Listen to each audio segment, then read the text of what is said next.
এদিকে আগামী 24 ঘন্টায় খুলনা ছাড়া দেশের উত্তর পূর্বাঞ্চলে বৃষ্টিপাত ও কালবৈশাখী ঝড় হতে পারে বলে জানিয়েছে আবহাওয়া অধিদপ্তর। খবর কিন্তু নেই যে তাপমাত্রা কমে যাবে, তাপদাহ থাকবে না। এটা তাপদাহ থাকবে, তবে বৃষ্টিপাত যখন হবে তখন তাপমাত্রাটা স্থিমিত হবে, কমে আসবে, মানুষের মধ্যে কিছু স্বস্তি আসবে। আবার তখন বৃষ্টিপাতটা কমে আসবে, তাপমাত্রা বাড়তে থাকবে।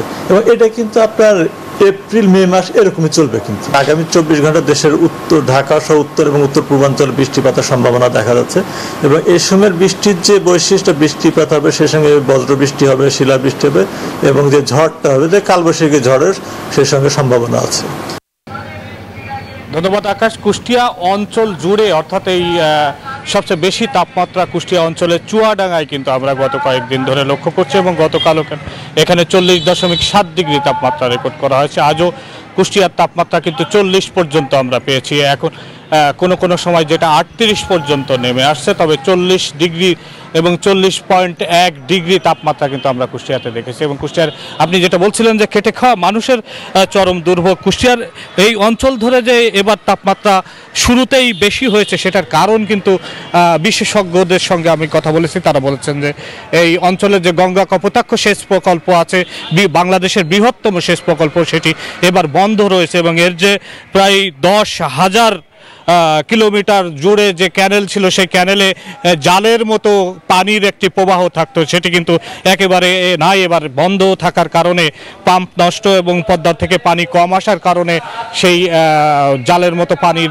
যে স্তর, সেটি না থাকার কারণে পানির স্তর কিন্তু নিচে নেমে গেছে। এবং সেই নিচে নেমে যাওয়ার কারণে নানা রকমের সমস্যা, এই যে গরমের প্রভাবটা যেমন বেশি দেখা যাচ্ছে, তেমনি কৃষিতে এবং অন্যান্য কাজে যারা ব্যস্ত তাদের কিন্তু এই প্রভাবটা বেশি পড়ছে। এবং আপনি যেটা বলছিলেন যে খেটে খাওয়া মানুষ, তাদের কিন্তু একেবারে নাভিশ্বাস উঠেছে, রাস্তায় নামলেই তাদের মুখে একটি গরমের হলকা লাগছে, এটা কিন্তু তারা আমাদেরকে জানিয়েছেন। এবং মুখমণ্ডল পুড়ে যাচ্ছে এবং শরীরের অন্য অংশও কিন্তু একটা তামাটে বর্ণ ধারণ করছে। তারা কিন্তু কাজ করতে ঠিকমতো পারছেন না এবং তাদেরকে এই কারণে কিন্তু অসুবিধায় পড়ছেন বলে আমাদেরকে জানিয়েছেন। এই খবর জানিয়ে আমি স্টুডিওতে ফিরে যাচ্ছি। বিকাশে কম খরচে ক্যাশ আউটের লিমিট বেড়ে 50,000, প্রিয় এজেন্টও 2টা। ধন্যবাদ আকাশ আপনাকে। আমি জানা হসপিটালে আছি। এর আগে চট্টগ্রাম মেডিকেলে আমরা দেখানোর চেষ্টা করেছি।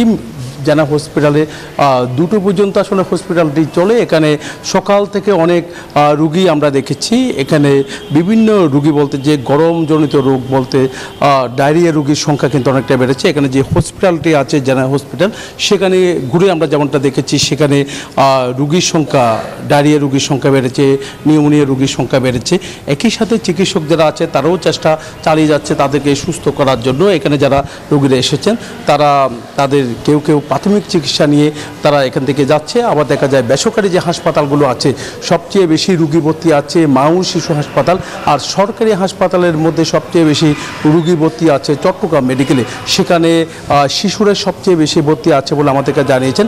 যেখানে ধারণ ক্ষমতা রয়েছে, সে ধারণ ক্ষমতার চেয়ে কয়েক গুণ বেশি শিশু ভর্তি আছে বলে আমাদেরকে জানিয়েছেন চিকিৎসকরা। তবে চিকিৎসার কোনো ত্রুটি তারা রাখছে না, চট্টগ্রাম মেডিকেলে চিকিৎসা দিচ্ছেন। যারা রুগীর স্বজন যারা এসেছেন তারা আমাদেরকে বলছেন কেউ সুস্থ হয়ে এখান থেকে গেছেন।